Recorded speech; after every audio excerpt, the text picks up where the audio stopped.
छौरी तोरा चोली से खेलबौगे होली त सब दिन याद रहतौगे। गे छौरी तोरा चोली से खेलबौगे होली त सब दिन याद रहतौगे।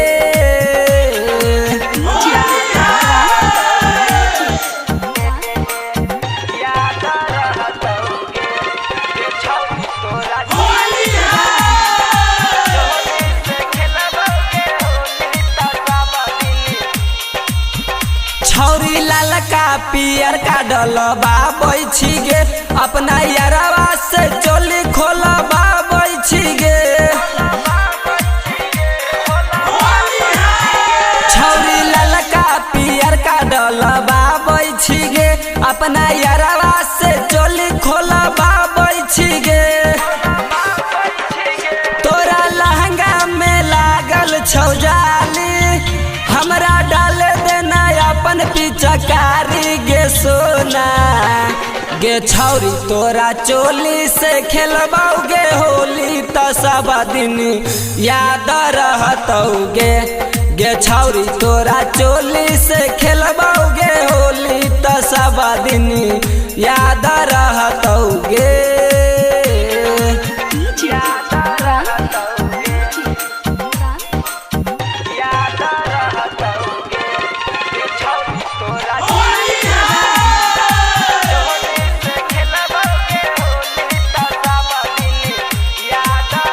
छौरी फगुआ में मन बहकाबै छिगे तू या मरवा से रंग डलबाबै छिगे।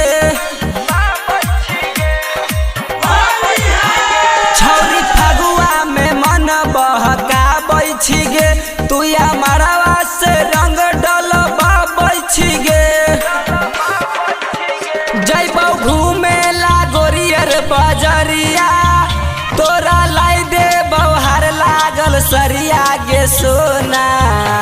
गे छौरी तोरा चोली से खेलबौगे होली त सब दिन याद रहतौगे। गे छौरी तोरा चोली से खेलबौगे होली त सब दिन याद रहतौगे।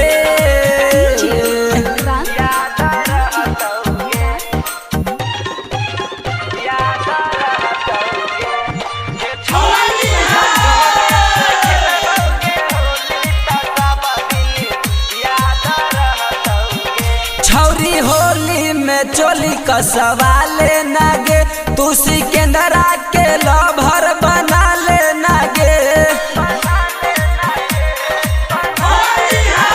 छौरी होली में चोली कसवा लेना गे तू सिकंदरा के लभर बना लेना गे।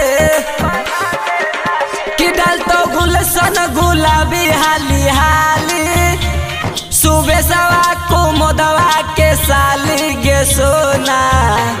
गे छौरी तोरा चोली से खेलबौगे होली त सब दिन याद रहतौगे। गे छौरी तोरा चोली से खेलबौगे होली त सब दिन याद रहतौगे। गे छौरी साल भर में आबै छै होली हमरा रंगे देना अपन चोली गे सोना। गे छौरी तोरा चोली से खेलबौगे होली त सब दिन याद रहतौगे। गे छौरी तोरा चोली से खेलबौगे होली त सब दिन याद